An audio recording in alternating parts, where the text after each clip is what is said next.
I'm Leah Lawrence. And I'm her husband, Mitch Lawrence. And you are listening to the Southern Spirits Podcast, where I regale my husband with Southern stories of the macabre, creepy, and strange. And I drink. So what are we drinking tonight, Mitchell? Our beer tonight is Peanut Butter Porter. Brewed and canned by Back 40 Beer Company in Gadsden, Alabama.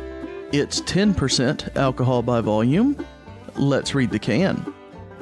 It's creamy, it's big, it's just what it sounds like. Pause, that's what she said. Resume.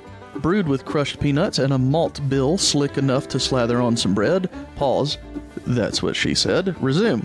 Peanut Butter Porter belongs on your grocery list right next to the jelly, bananas, and bacon. Comfort food in a can. What I have to say is that this is super strong and super good. If you're a porter fan, I would definitely give this one a try.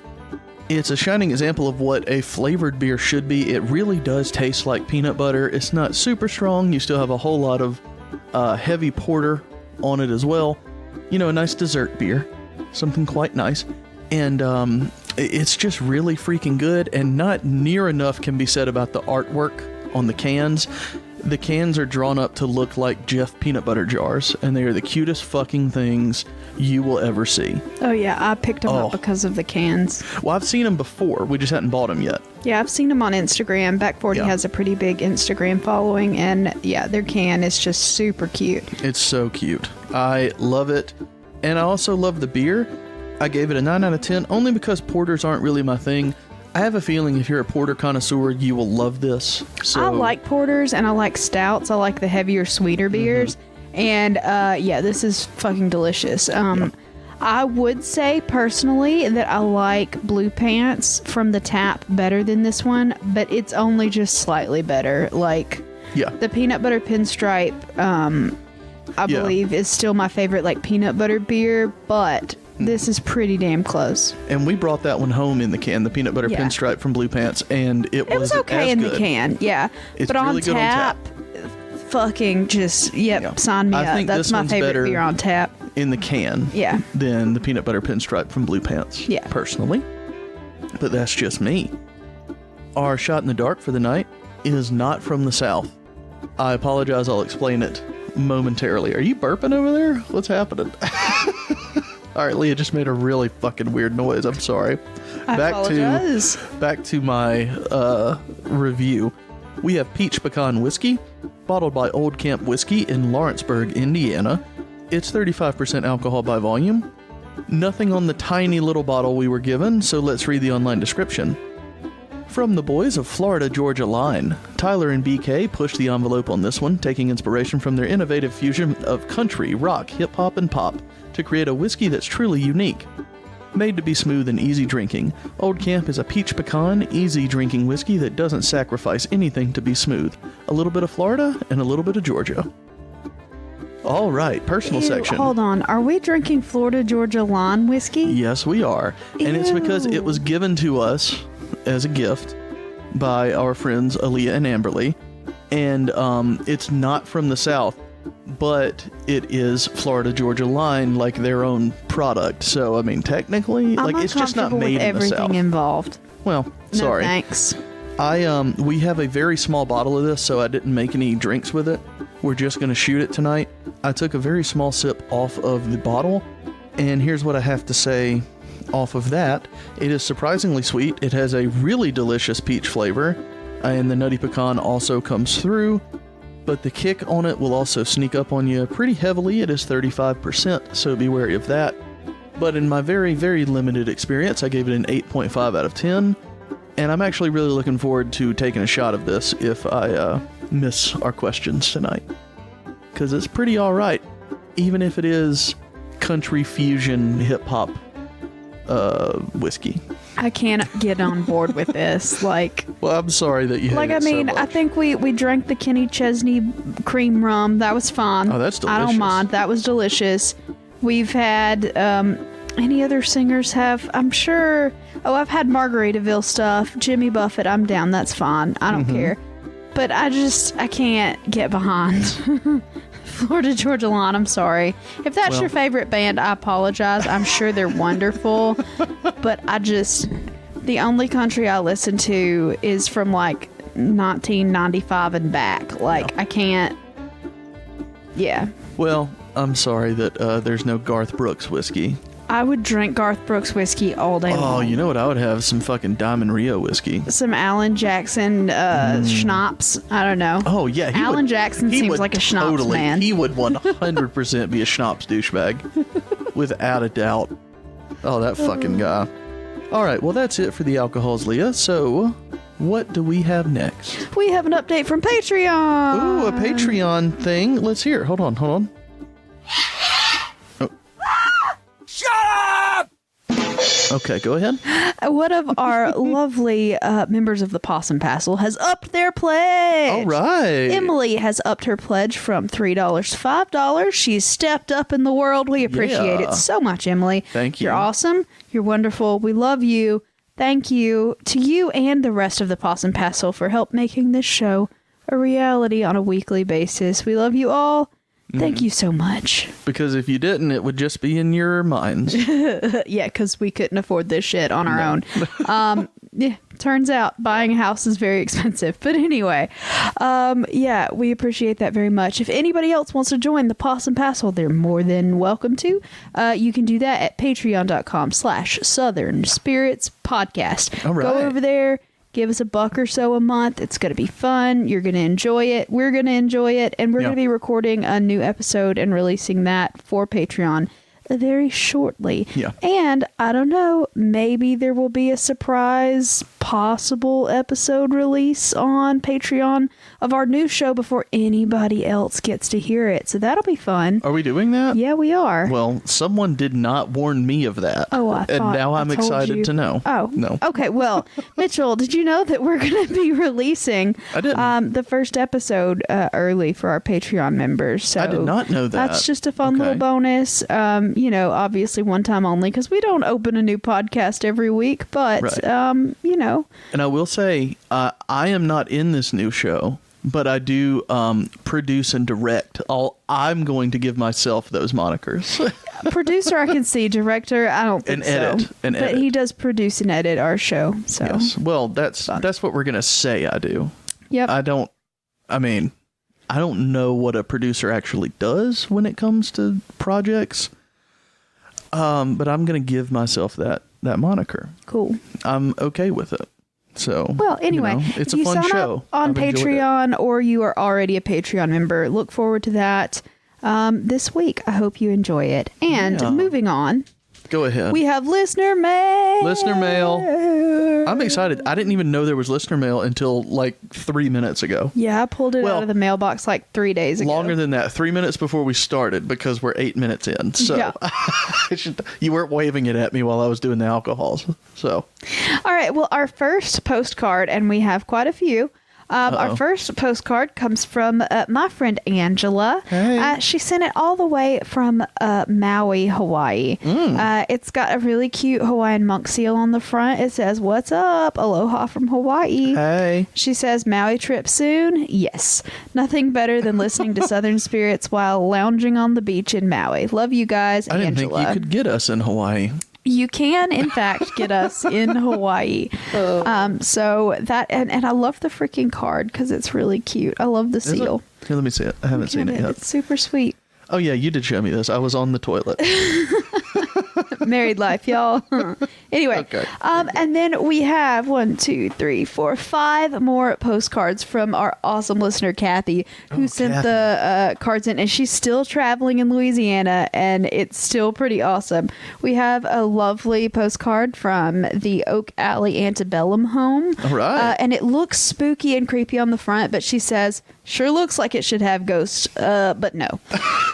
Kathy, don't send me through this roller coaster again. And the next one is a beautiful postcard that's got a brown pelican, which is indigenous to there. It says, "I think all the animals have fled the Mississippi. We've only seen ospreys." So she hasn't seen many animals. This next one is an explanation card about voodoo. Has she learned anything new? No, I watch a lot of voodoo documentaries because I find it very interesting. So no new information, but it's a really daggum cool postcard.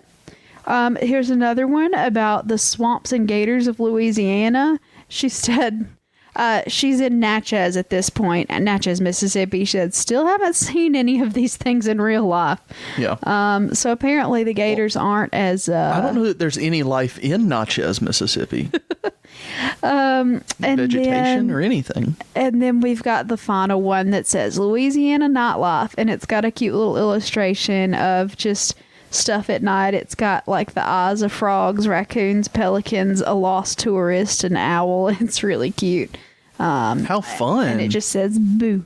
So I really appreciate that. I'm scared. It's wonderful. I love these postcards, and I'm thinking about putting like maybe a picture rail all around the end of like the top of it, so we could just do that. You talking about this room that we're in? Yeah, all across the top of our podcast room. I think like just one of those little strips of corkboard, you know? Yeah. So we can tack them all up around the room. I'm fine with that. I feel like that would be really fun. That does sound really fun. We have a lot of work still to do on this room, and that sounds like a great addition. Yeah, I think that's going to be fun, so we can tack up any kind of letters or postcards or anything so we can actually see them and keep them out. Because I've gotten so many right now, I don't think a corkboard is going to do it.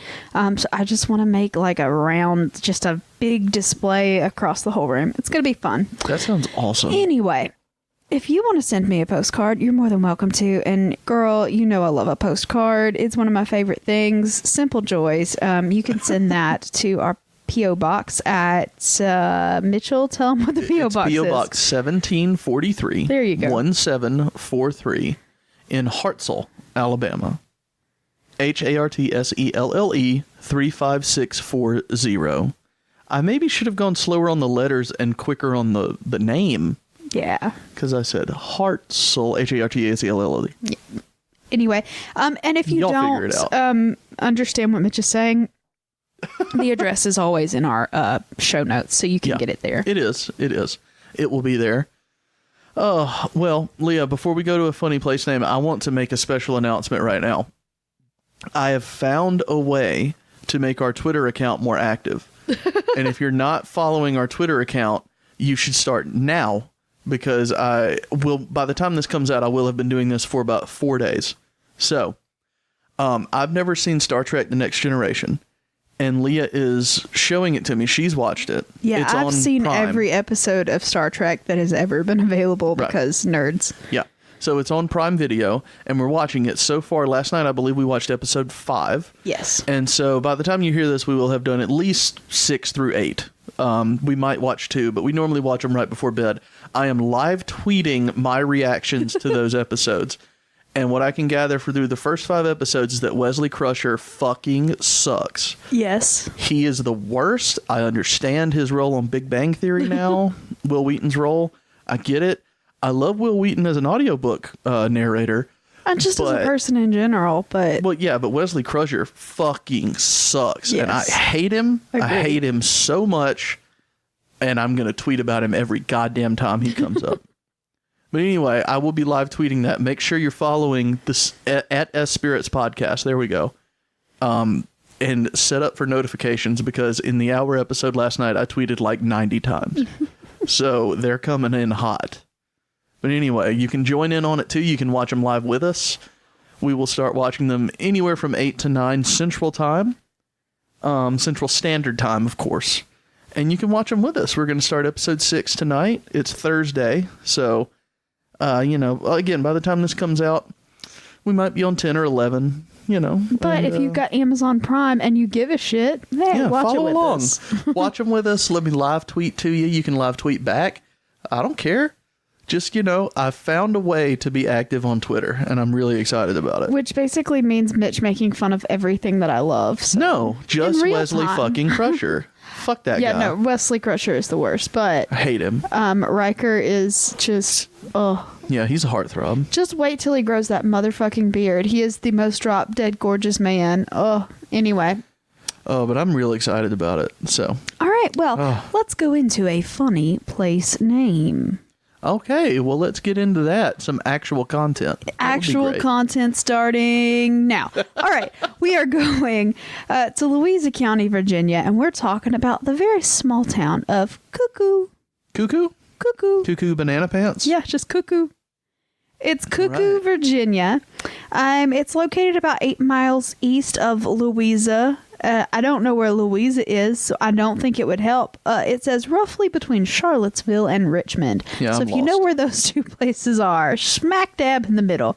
That's where you can Totally find lost. Cuckoo. Cuckoo was actually named after the Cuckoo Tavern, which was in the town, which was sort of a colonial tavern. It dates back to 1781, and so it was just hanging out, lots of stuff. I mean, I don't know what to say. As usual, there's so much substance to naming the town. I'm sorry, yeah, but the reason the tavern, the town Cuckoo is named after the tavern, but the tavern was called the Cuckoo Tavern because on its cuckoo. wall there was a very large cuckoo clock. Oh man! And it was supposedly the rooster. very first cuckoo clock in Virginia. Oh, that's cool. So, I guess Cuckoo, Virginia is named after a really old fucking clock.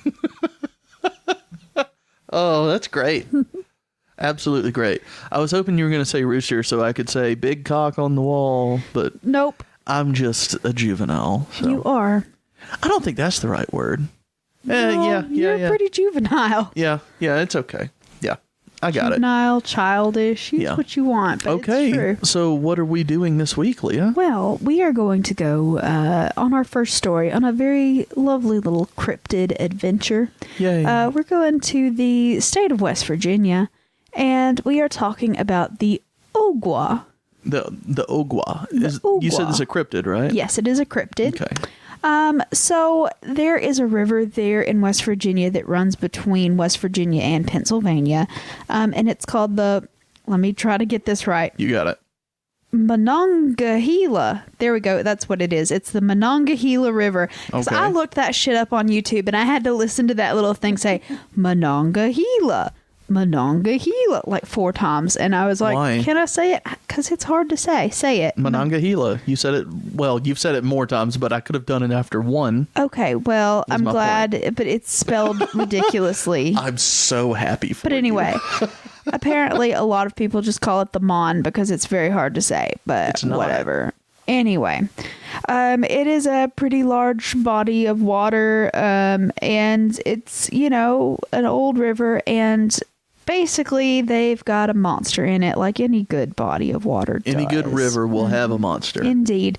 It is called the Ogwa, and native tribes in the area have folklore and stories about the Ogwa dating back, centuries. It's something that they knew was in the river, something that just is something that they've passed down through the ages, just as folklore of something that, has always been in the river. But white people don't really, listen to natives when it comes to settling and stealing land and whatnot. So they, discovered the Ogwa a lot quicker because, they were out there in the water when they shouldn't have been, and lots of Ogwa's attacks, etc. Right? I guess. I'm following, I promise. I'm with you. So you might want to know, what the fuck is an Ogwa? Well, that's a great question, because I'm Thank not you. exactly fucking sure. So an Ogwa, they say, it attacks its victims it has very large, powerful jaws. It's sort of very like snapping turtle-esque in the mouth region. It'll Gross. snap a person in two. It likes to pluck victims off the shore and drag them down and drown them and then eat them that way. Like a crocodile. Kind of, but very crocodilian. But it says that it drowns its victims and then it grabs it in its den and it eats them, down there. It's not something that it's going to rip an arm off, nom on it, rip the other arm off, nom on it, like where you can see it. Does it It's eat 'em- just a quick attack, pull under the Yeah. water, and you don't see the person again. Does it eat them bones and all and everything? Yeah, just crunching everything out. Ugh. Ugh, okay. And the Ogwa's really described a lot like you would any of the other river or lake monsters. A lot of people see it as a dark shape below the water. That's the only sighting that they see. Some people say it has the weird waves that, on the surface of it. Sometimes it knocks over boats, or It just sort of gets animals, like when a duck or something lands on the river, it'll just like snap it up and you just don't see the duck anymore, that kind of thing. Like normal river monster stuff. But the agua is different because not only is it an aquatic monster, it's an amphibious monster, so that bitch can get up out of the water. It's got feet. It has feet. So it's very aggressive, and it doesn't have flippers or fins. It has 4 little stubby legs, and it can get out of the fucking water and chase your ass. That's fun. Question. Yes. If it chases you on land and grabs you, will it drag you back to its den underwater? My guess is yes. Okay. That's a good guess. Yes. Good. So it says that generally the agua strikes really fast at the prey on the shore. But if it misses the prey, it isn't like, oh, well, fuck it. It'll just dart out of the water and run and just grab it and then get back into the water. And then like drown it and store it and wait to eat it, Apparently it has a really long, like thick tree trunk sized tail. And it creates these big, deep slide marks sort of on the banks of the river. That is one of the like telltale marks that you can tell that the agua's been there. Yeah, so it doesn't lift its tail. It drags its tail. A lot of stories describe the agua as being sort of reddish brown. And it looks a lot like a turtle as far as I can tell. Mm-hmm. Now, some people... The thing about cryptids is you'll see a lot of different artist renderings when you look them up. Some of them are all the same. They look, similar. Some of them, like the agua, everybody has a different idea of what this motherfucker looks like. Some of them look like big sea serpents. But for the most part, I think the general consensus is giant fucking snapping turtle. Yeah. That's what it sounds like. Shot in the dark. It's time. I was ready. How long is the agua described as? Like it's like head to tail? Tip to tail, yeah. Okay. All right. Is it A, 10 feet? Is it B, 20 feet? Or is it C, 30 feet? Okay. All right. I believe just recently they found the largest and oldest turtle in the world. Did you see that? No? Okay, I think that's happened. I don't know. It may just be some bullshit I saw on Facebook or something. But I think that was like 10 feet. So I'm going to say 20. You are correct. Yay! 20 feet and roughly 500 pounds or so. All right, I got it. Well, you know what? I have you a shot already poured. Well, look at you. You can wash it down with that porter over there. Ugh, this is going to be terrible. It tastes really good. I can't speak to its strength. So, the Did you smell it? is rubbing alcohol. You should never smell it. I don't want to do Ever. this. Oh, I believe in you. 2, 3. You got it. You got it. You got it. How'd it go? Was it terrible? Uh-oh. She's shivering. Oh, God. Oh, God.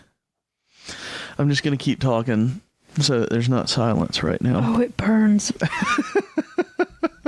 Was it any good, though? How was the taste? Oh. Uh-oh. That is not a response. It is very astringent. It is not smooth at all. So stringy. It's kind of stringy. What? Isn't that what astringent means? No, it's not. No. I thought that I really need to keep a dictionary over here and just hand it to you when you say something dumb. Or you could fucking speak English. That would be wonderful. Yeah, it's not good. All right. Well, the score is tentatively 8.5 out of 10. It could change. Yeah, before no, the end of it's the got to episode. go down. It's miserable. Well, if I have to shoot it, we'll see what the score is. I'm not taking another shot of that. Okay, well, I'll do it. It's very sweet. Yeah. And it tastes like you've licked a popsicle and then just guzzled some rubbing alcohol. It is not good. That doesn't sound And now my very tummy good. hurts. Ugh. I don't know. We should try to make a rubbing alcohol popsicle. I don't think so. And also, you can't freeze alcohol at regular freezer temperatures. Oh yeah, we can get some dry ice or something. Anyway. Do it up right. I don't know that I can keep doing this. All right. I'll take over. Ogwa. Here we come. All right. So yeah, it's about 20 feet long. It's about 500 pounds-ish, because obviously you can't tell this big-ass monster turtle, hey, you want to step on this scale real quick for me? Big-ass monster turtle made me laugh. So the researchers believe that the Ogwa, basically, like the people that don't believe that it's actually a cryptid, that they just think it's a legend, they believe that the local tribes that inhabited the areas basically came across a big rogue alligator that had made its way all the way up the river, and eventually got, from the Mississippi to the Ohio into the Monongahela. That's it, Monongahela. The Mon, and that it's just this random, one of alligator that they didn't know or recognize, and it was scary, and it snapped things off of the ocean, So it's an alligator now? Possibly. Okay. So those people think, it's like it's got the stumpy little legs. It can get on land and run after you. It snaps victims off of the shore really fast. It's very alligator-ish. And there are some phantom alligator sightings that you can look up in a lot of the northern states still today. So, I mean, maybe occasionally, an alligator gets up there, and maybe the legend just grew out of an alligator. So that's one thing. Other people believe that it wasn't an alligator, but it was an alligator snapping turtle, which if you've ever been to a aquarium that has freshwater turtles and stuff like that, which you've seen them because we just went to the Tennessee aquarium. I have. But alligator snapping turtles, they have a really long weird neck and they snap, obviously, so they think it's just a really big alligator snapping turtle that kind of caused the legend, etc. They're really aggressive, so that kind of makes sense. They're about the same color that the Ogwa is described at. So that's sort of where my thought is that it just sounds like a giant ass alligator snapping turtle. Yeah. And that maybe the legend of this thing just sort of balloons. But who knows? Maybe it is an actual creature, because there have been documented attacks.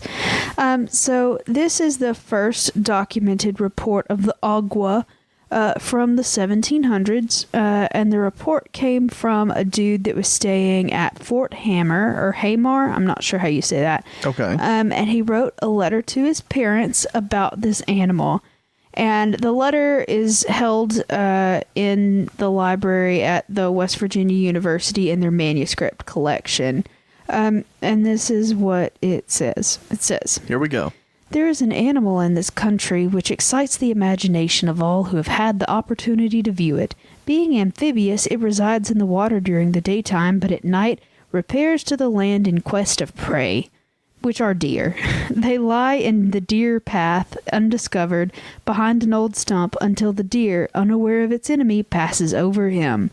The creature immediately seizes him, entangles him in its tail, which is 15 feet in length, which, Jesus. Sidebar, yeah, hold seems on. a lot bigger than the 20 feet that we were talking about. Yeah, or else it's just a real small turtle and a whole bunch of fucking tail. It's a lot of tail. Anyway, back. Okay. And notwithstanding all the deer's exertions to free itself, draws him in the water where he drowns and devours him. Some of our men lately discovered one of the formidable creatures early in the morning with its prey, of which they informed some of the company who were nigh. They soon came up with him and killed the giant beast with clubs.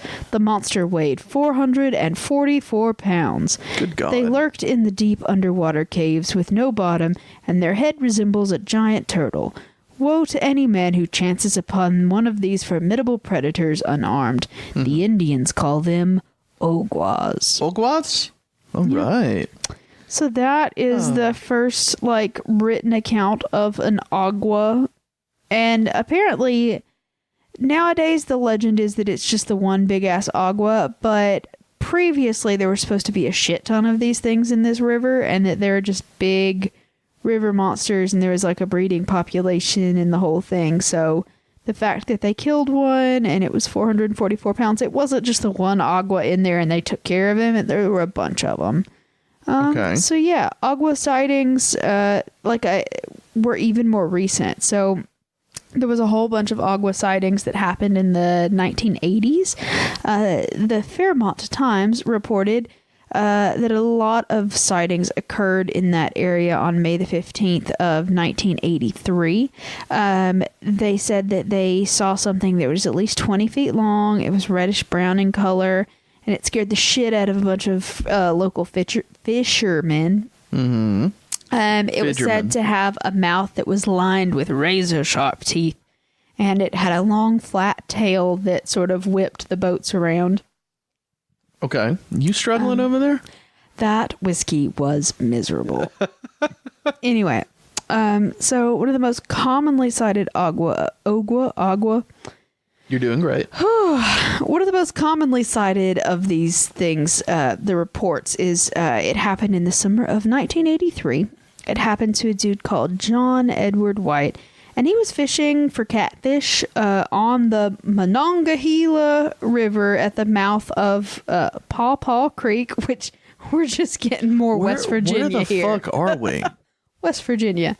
Yeah, I know, but come on. And White said that he was like, he kind of, it was like he was not fishing. Mm-hmm. And he said it felt really quiet and weird and he wasn't sure, but like he just continued to fish because what else are you going to do in West Virginia? Let's be real. Yeah, you can only fish. In 83, just hang out, enjoy the landscape. So he noticed some waves starting in the water, like kind of a wake, like a boat wake, but there weren't any boats in the water. It was not time. There was almost nobody around.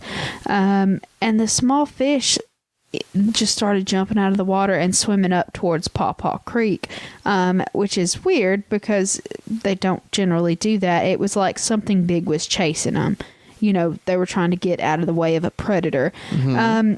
And so suddenly this large, like, fin kind of thing bust out of the water about 30 feet in front of him, and he saw this big tail just sort of emerge and sort of flip water back and forth, and the creature sort of dived down into the water and disappeared.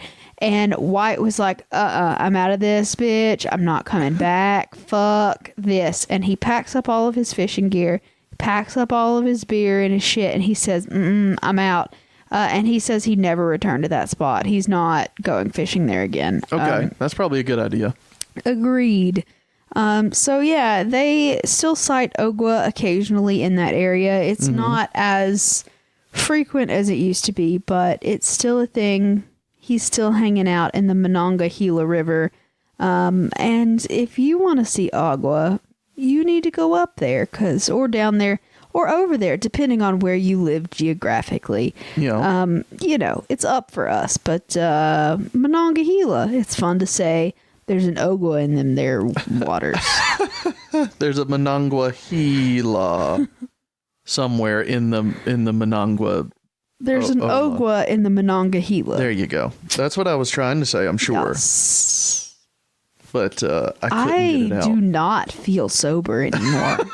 This is problematic. I'm sorry. I don't like that one bit. I'm drinking a very alcoholic beer. I just had the worst shot. Maybe not the worst. I've had worse. Yeah. Remember how long we've been doing this show? We've had some really bad ones. We've had some really shitty alcohol. But I mean, it's like basically the Paul Masson and then that. Yeah. Okay. Well, I'm excited. I'm excited to take this next one. Was that it for story one then? Yeah. The Monongahela and the Monongahela, right? Yes. Well, that's good. I enjoyed that a lot. I hope everybody else did. I think they did. And I guess we're ready for number 2 then. All right. Well, number 2. All right.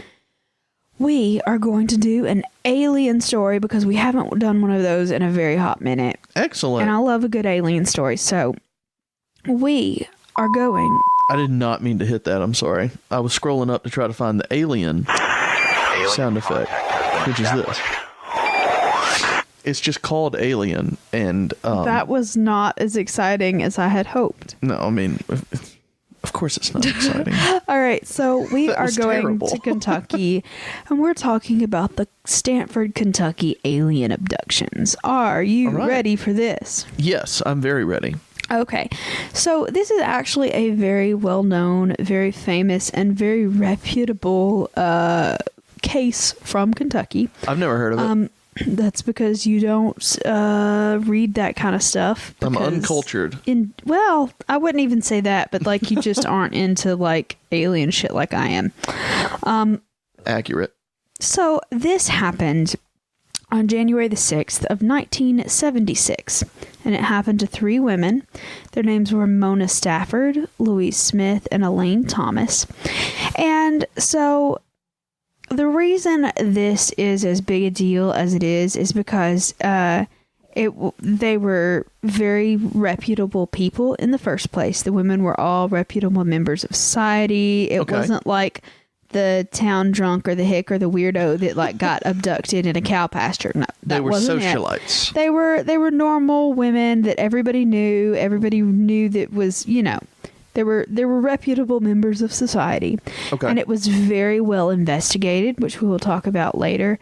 And like I said, they've had lots of, like, they've all taken lie detector tests about it, etc. There's physical evidence. There's animal reactions. There's electromagnetic fields. Like, there's a lot of shit that, like, comes together and makes this a pretty compelling story. Mm-hmm. So we are talking about it. All I'm right. excited to talk about it. Okay. So it was January the 6th, like I said before, of 1976, and it was actually Mona Stafford's 36th birthday. Oh, happy birthday, so Mona. Her and her 2 besties, Louise Smith and Elaine Thomas, were going out to dinner that night to celebrate that birthday. Yay. And so they went out to a town about, 45 minutes away. So like 35 miles, I guess. They lived in the town of Liberty, Kentucky, but they were heading out to Lancaster, which I guess is like the next big city over. It's like us going from here to Huntsville, to eat at a Okay. nice restaurant. Yeah, because there aren't any here. Exactly. So the 3 went to the Redwood restaurant in Lancaster, Kentucky, and they were headed south on US 27 to get there. And so they were out there having a great time, celebrating Mona's birthday. They finished their dinner. They had a great time, and they're like, all right, it's time to go back home. So they get in their car. They were all driving in Mona's 1967 Chevy Nova. Ooh. And so they're all in the Nova, and they're, strapped in, ready to go, buckled up, heading back home after a lovely, lovely meal. Exciting. It was about 38 degrees that night because it was, January and it was cold. Coldish. 38 is not that bad. No, it's with not terrible. A south wind of 15 miles per hour and a visibility of 15 miles. So it was a lovely January evening. That wind chill made There it was- worse, though. Yeah. I would say the wind's a bit rough, but like I said, for the most part, there's no snow, there's no rain. It's just like a nice January evening. So they leave the Redwood restaurant at like 11:15 that night. They've had a long night, having a great time. And the women were just having fun, like ladies do. Louise Smith was driving that 1967 Chevy Nova, and they do want to note here that none of them had had any beer or liquor to drink that night. There was no alcohol involved. Everybody was stone cold sober. What kind of drugs did they take? There was nothing involved. They had a nice meal and they were headed home. No intoxicating substances. No intoxicated substance whatsoever. So they were leaving the restaurant, headed towards like Houstonville on the Highway 78 highway, I guess. Which I don't know where that is because I've been to Kentucky like twice in my life. I'm sorry, I don't know. I've never been to Kentucky. Lexington's lovely. Like I said, that's the only place I've ever been in Kentucky, but it's nice. All right. Very lovely children's theater there. But anyway, That is the creepiest thing you've ever said. no, I mean like their children's theater is really nice. I was there for SETC one year, and You we don't did a need to show say there. it again.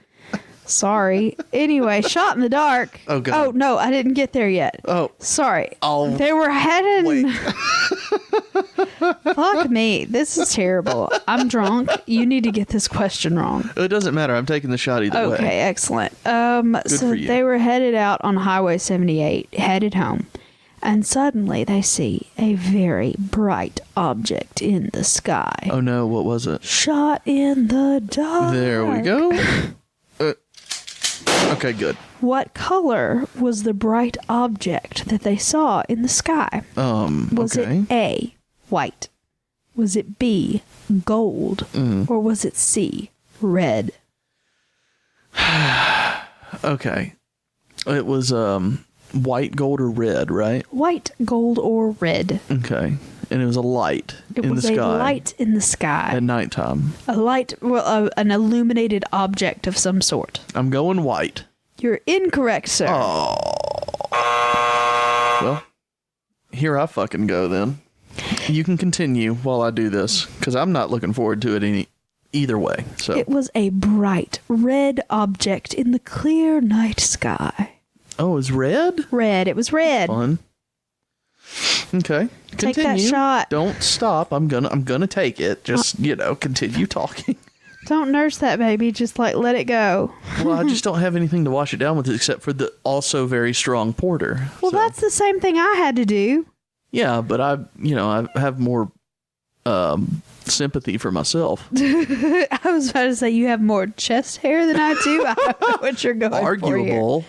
Hey, Let's have that I have conversation. no chest hair, and you have all the chest hair. I feel very drunk right now. Oh, anyway, I'm gonna do it. Go ahead, continue. okay. So they all three see this really bright light in the sky. And Mona was like, holy shit.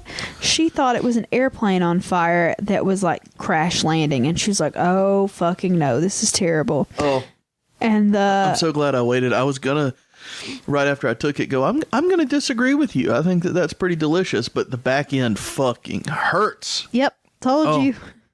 It still tastes pretty good, but the taste it's leaving in my mouth is Absolutely miserable. quite a problem. Yep, told you. You Oh. need to downgrade that score, sir. That's like fucking strawberry vomit. Oh, and I've I don't had know that why. before. The strawberry Ugh. vomit. Oh.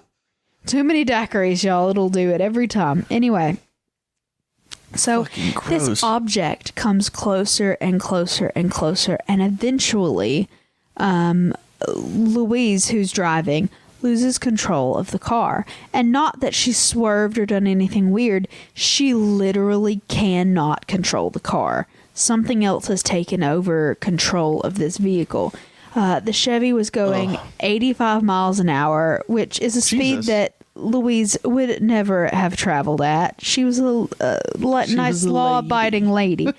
She wasn't was going to a- do that shit. She was a Southern Belle. So she was panicked, and she was like, I can't hold... Excuse me. And she said, I can't hold the car on the road. I don't know what's going on. I don't have control of this anymore. She couldn't brake. She couldn't use the gas pedal. She couldn't steer. The car just like went on and was driving itself basically at a very high rate of speed. She said her foot was not even on the gas pedal. It was just like, what the fuck? And the unknown object, that bright red object in the sky, ended up being very, very frighteningly close to the car. She said that it followed behind them for a little while, and then it sort of flipped on its side and came like very close to the driver's side of the car. And then all three women said that, in later interviews, they recalled that it was just a massive metallic disc-shaped object with a dome on top, and it had a ring of red lights around the mid portion of it. So like it was a flying saucer, but with like a ring of red lights around it, on the edge.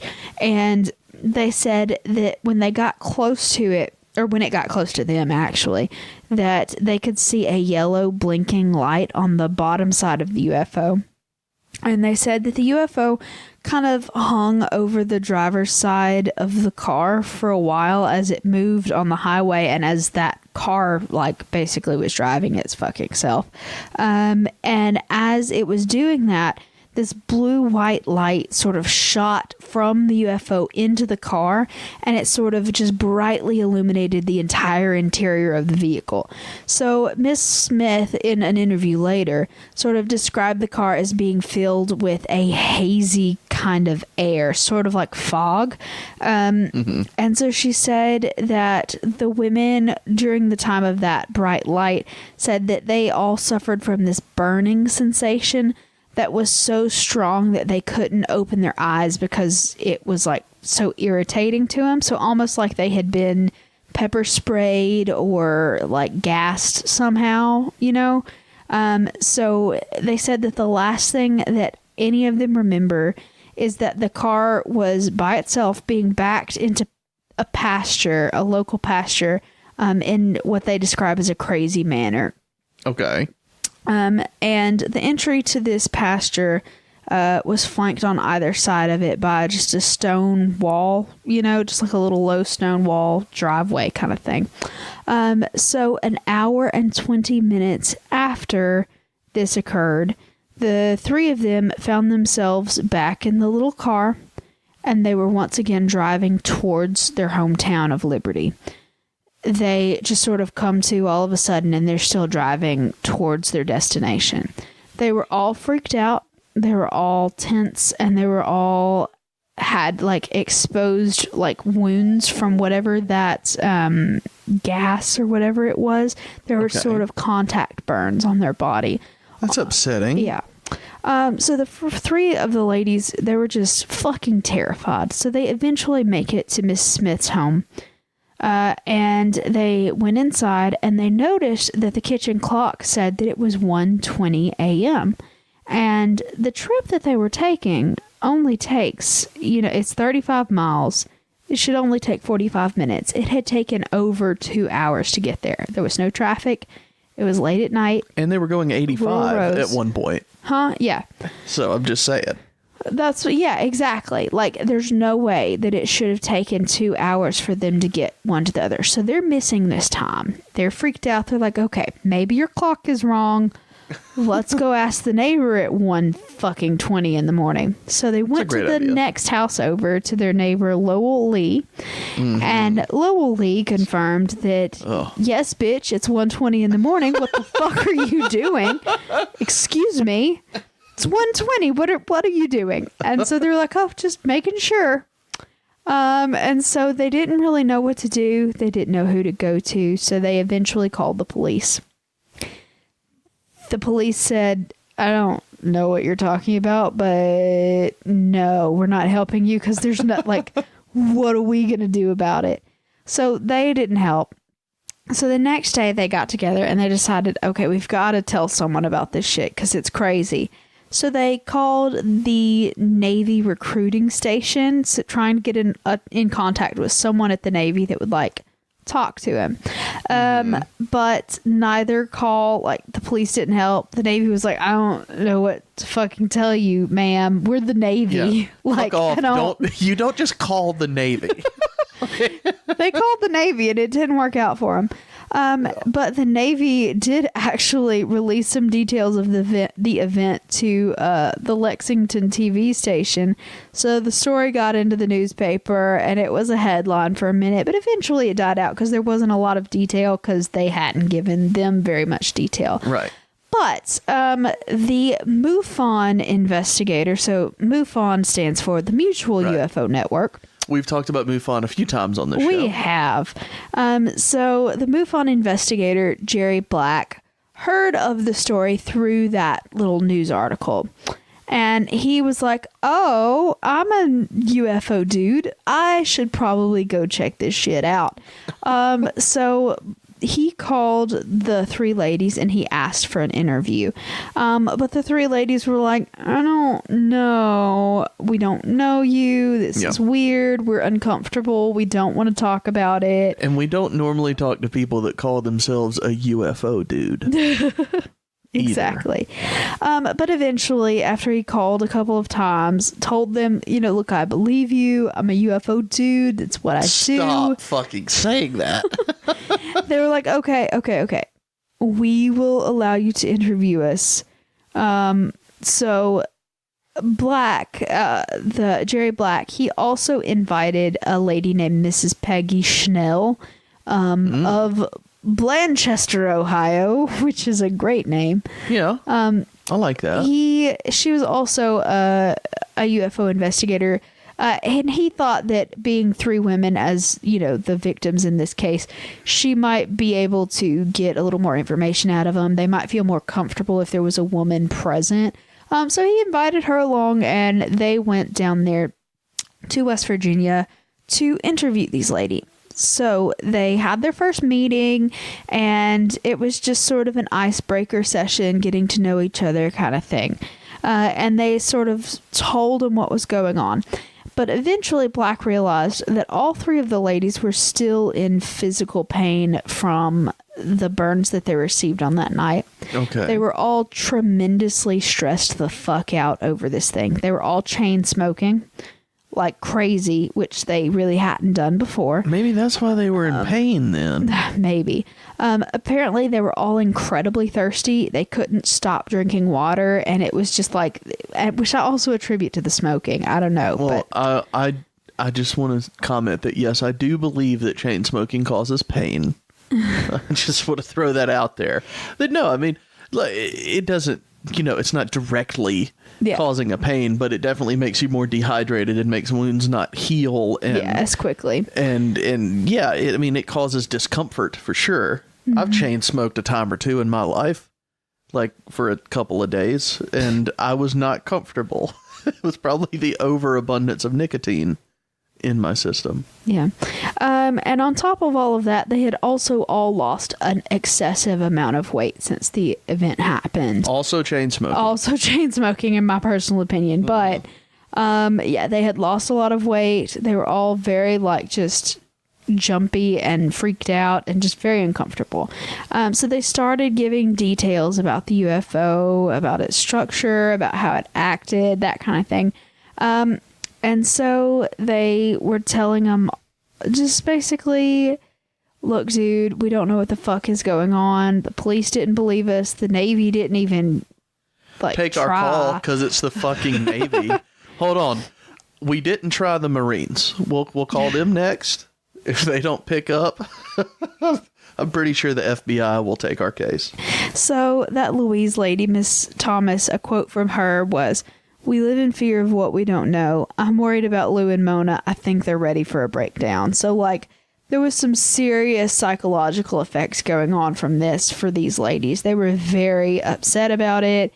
They were freaked out. They were clearly scared of whatever happened to them, and they were just trying to get some answers as to what that might have been. So, Miss Smith was having issues in her job. She was an assistant for the Casey County Extension Office. I don't know what that is, but she was a secretary basically. Miss Stafford was having issues with her eyes. Her eyes were really inflamed and red and puffy, and she was very uncomfortable. And anyway, they had a lot of physical problems, but they also had a lot of mental problems, and they just really wanted someone to help them out. So eventually the three women, with the help of the investigator from MUFON, Mr. Black, they were like, okay, we're going to undergo regressive hypnosis.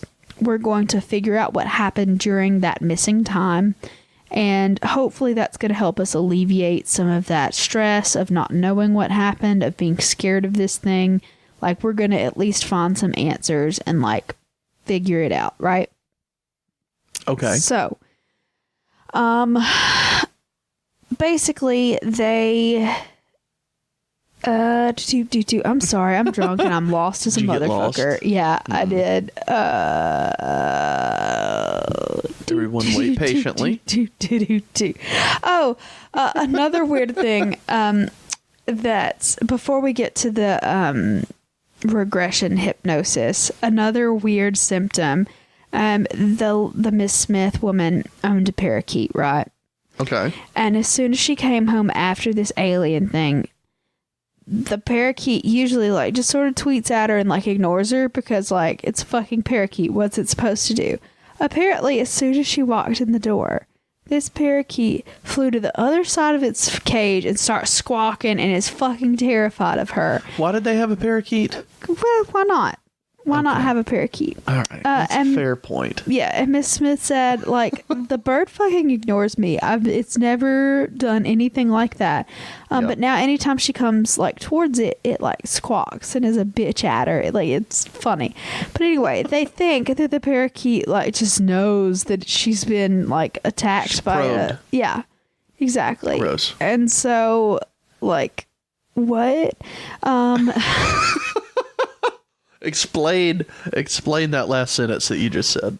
I can't. For the love of God, tell me what you meant. And then, and Miss Smith also wore a wristwatch, and the minute hand just started to rapidly spin around the dial, just for no good reason at weird times, just her clock. Basically, yeah, and her bedroom alarm clock just stopped working after she touched it, like the first night that she was back from the encounter. It just like fucking stopped. So she's real magnetic now, I guess. most likely. And then a problem occurred with her car. So that car that they were driving in developed electrical problems like immediately after that thing, and it just like wouldn't fucking work, and it was just problematic. Like her signal lights, her blinkers stopped working just randomly. Yeah, and basically, like, lots of little weird shit was going on that was making these ladies' lives miserable. So, eventually, that MUFON dude, Mr. Black, contacts some of his colleagues, and they are Walter Andrus of MUFON and Dr. what? Just of MUFON. Of MUFON. I don't know why it makes me laugh. And Dr. J. Allen Hynek, who we have discussed plenty of times. Right, also of MUFON. No, he's from Kufos. Fuck y'all. Let's just replace the last two letters. MUFON and Kufos. Not the last two. The first one and the last one. There we go. J. Allen Hynek is also the guy that was doing Project Blue Book for the military. But anyway. Okay. Whatever that means. I would explain, but I'm drunk and I don't want to tell you. Anyway. Yeah, don't go into it. So, they were like, okay, we've been called in. We're going to do this. They did initial interviews, and they talked to all of the women, but the women didn't change any of their points of view. None of the story changed. It was pretty solid. They knew what had happened, and they just wanted help kind of recovering that lost time that they had. Okay. They realized that there were 3 very mature, well-respected women. There was no drugs or alcohol involved, and that they began to believe that some kind of abduction had occurred. So Dr. J. Allen Hynek called on one of his friends who is a professional psychiatrist, and he performed the regressive hypnosis. So this guy's name is Dr. Sprinkle. No, it's not. Yes, it is. Dr. Leo Sprinkle. Dr.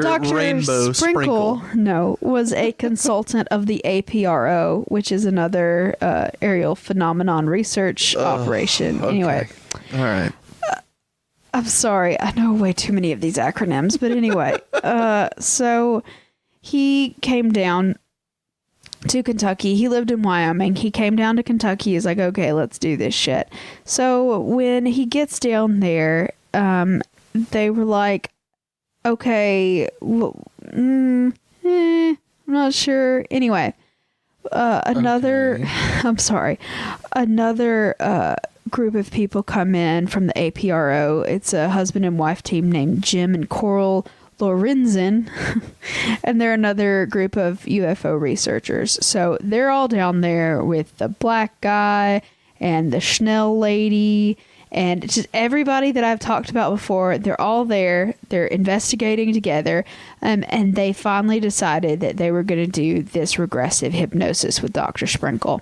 All right. Now, basically, only one of the ladies agreed to do it initially, and so she go ahead. It's the Miss Stafford, the one whose birthday it was.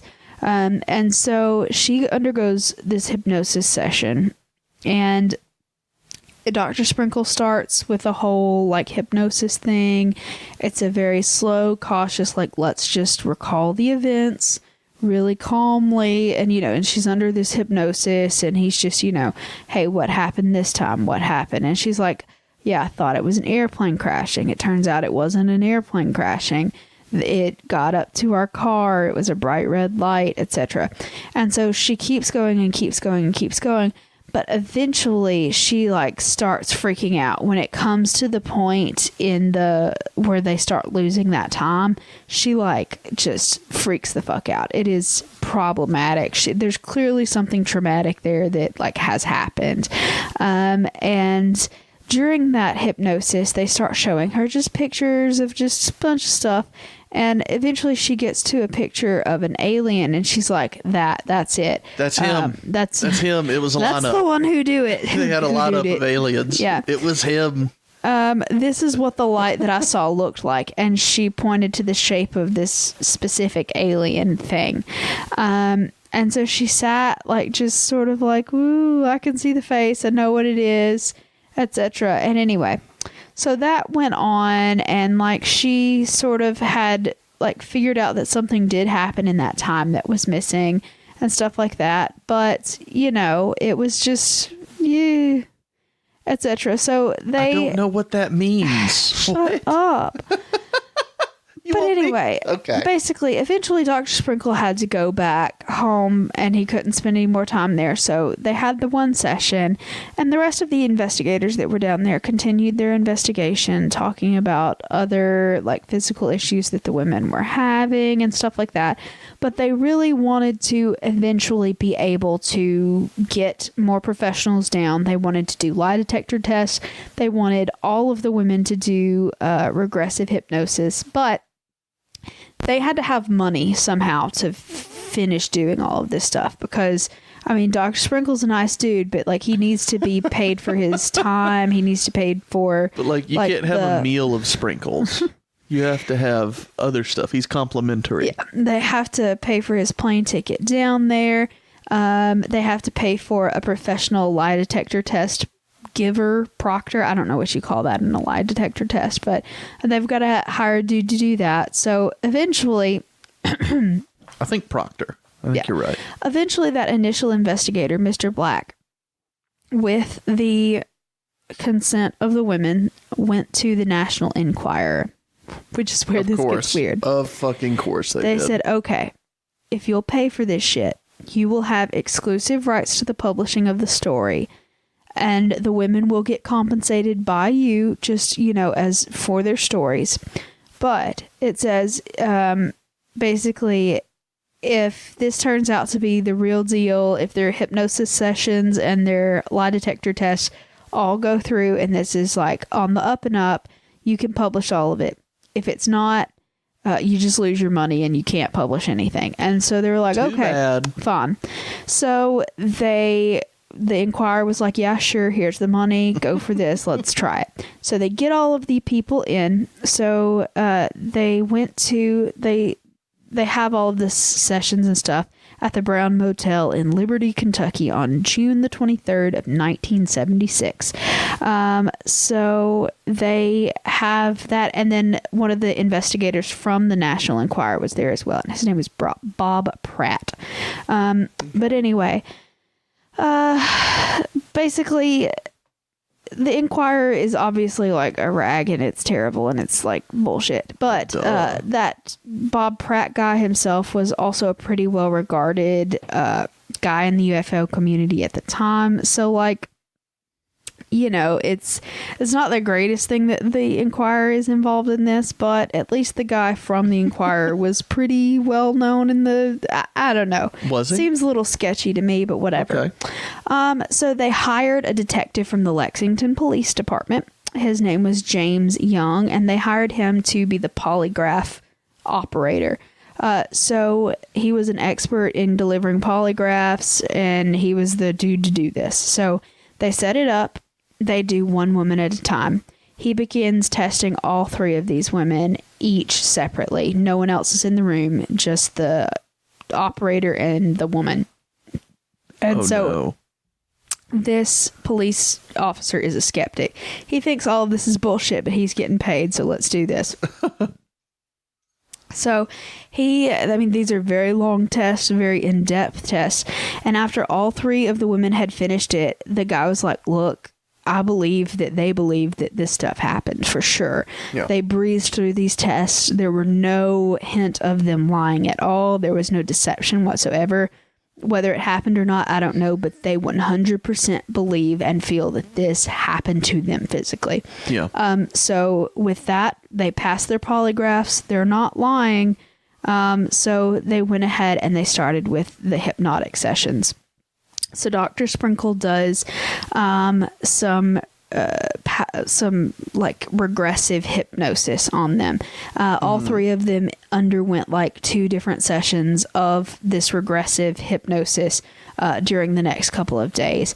And they eventually start giving details of what happened that night while they were being abducted in that missing time that they had.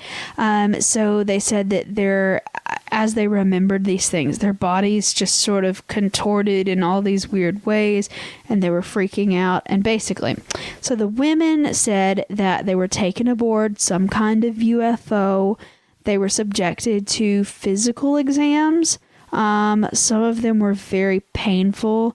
There was no mention of any kind of sexual anything. So there was no like sexual probing of any sort, but they were restrained. They were, it was not a nice, kind, gentle probing. It was like a rough, like examination of like just an animal as opposed to like, whatever.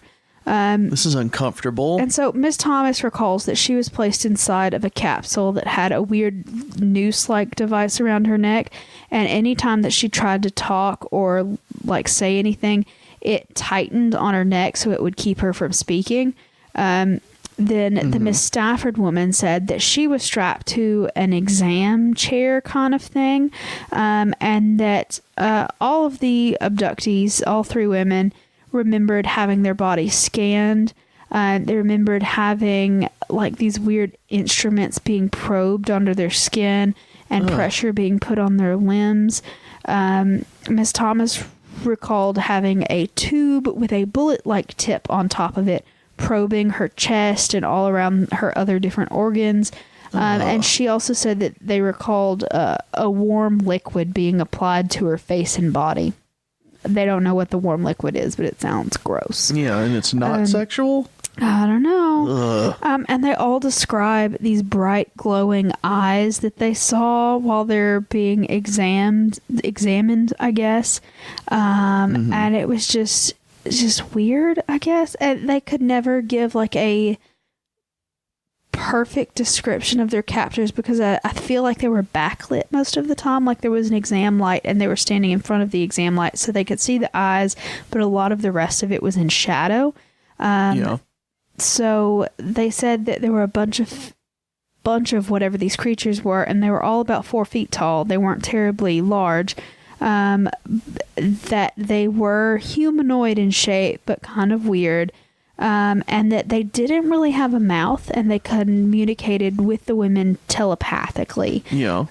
No mouth. No mouth. That's fucking weird. Yep. Okay. And so, yeah, basically it was a bright, scary exam room kind of thing. And they just remember the next thing that they physically remember without the, help of that hypnosis is being back on the road in the car on their way back to the thing. Yeah. So basically, they remember all of this stuff, and that's their investigation. So they also, all of the investigators involved in this case also start talking to the people in the community. They start trying to get collateral contacts, you know what I mean? Seeing if anybody else also observed anything that night. And it turns out they did. Oh, no. So this case also has other observers of the UFO the very same night. So there were sightings in Casey and Lincoln County, Kentucky. They're basically within a couple hundred yards of where that abduction took place. One couple said that they watched from their window and they saw a large luminous object pass over the Stanford, Kentucky area. Mm-hmm. It happened about 11:30 that night, so basically right before the women got abducted. And they said that other observers, there were other people that reported to have seen this same object in the sky as well. They said that they described a ring of reddish orange lights around a disc-shaped flying object. There were two teenagers that had just been driving out that night, just hanging out, and they said that they saw a sort of low-flying UFO kind of thing, and it hovered over the Angel manufacturing plant in Stanford for quite some time, and then it sort of zipped away off. And they said that they were chasing it in their car, and they chased it all the way to Danville, Kentucky, and they reported the object to police while they were there. So there's a lot of corroborating witnesses on this same night that did not get abducted, but saw this very similar object in the sky. And so, yeah, it's been, like 30-something years since this happened. Mm-hmm. And it's still a very compelling, interesting story, and one of the more well-respected, well-researched. You can go online and look at all of MUFON's briefs and reports, and there's pages and pages and pages of stuff dealing with this thing. And if you're really into it, I very much recommend you read it, because it's a great, interesting read. But it's too much to just get into right now, because we're short episode format, but it's a very interesting story. There's even more detail, and if you're really into UFOs, I very much suggest you check it out, because it's a cool case. Yeah, that was fun. I enjoyed hearing about that. Yeah. I'm drunk. Are you? Yes. Well, you did a great job of reading your notes. Thanks. So there's that, I can tell you. I don't really remember it. I think I have some lost time. I mean, we've been going for a while, too. Oh, cool. So, well, do you want to just do a toast and get the F up out of here? Yes, sir. Okay, well, give us a toast. Out there in podcast land, hoist your goblets high into the sky, and let's toast that Monongahela River with agua in it, and the three ladies that got abducted and probed. Ugh. Yeah. Okay. Don't go swimming in the Monongahela. You're gonna find agua, and he's gonna kill ya. Lights in the sky are always bad news. You'll wind up with one of those weird MUFON dudes. Drink. Probably your finest work so far. Thank you. Just I appreciate it. Done unbelievably well. Do you want to put in the ad for Trailer Trashy again? Yeah. Everybody, we'll listen to our Trailer Trashy promo. It comes out on July the 7th. That's Correct. Sunday. And if you are a member of the Possum Passel, you'll get that first episode sooner than everybody else, because you're special. Isn't that exciting for everyone? Ooh. All right, well, we're going to put that in right here. Guys, Got a taste for true crime but need a palate cleanser so you can sleep at night? Here at Trailer Trashy, we've got you covered. All the crime, none of the nightmares. Each week, our hosts will compete to bring you the most hilarious true crime story. From drive-through drug dens to alligator armed robbery, we are telling the stories of the dumbest criminals around. So pull up your favorite lawn chair, crack open a natty, and join us every Sunday on your favorite podcast app. Stay trashy, y'all. So join us on our launch date, Sunday, July the 7th, for tons of trashy fun.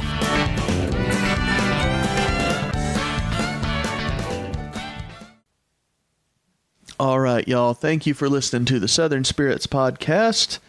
Follow us on all of your social medias, Facebook, Instagram, and Twitter. Search for Southern Spirits Podcast. You'll find us. Join us, especially on Twitter, for my live tweeting of Star Wars. Star Trek. I'm so sorry. Star Trek, The Next Generation. That's going to be a whole lot of fun, I promise. Send us an email, southernspiritspodcast@gmail.com. Join our Patreon, be a member of the Possum Passel, patreon.com/Southern Spirits Podcast. Send us any postcards or other fun stuff to our P.O. Box. P.O. Box 1743, Hartselle, Alabama. That's HARTSELLE 35640.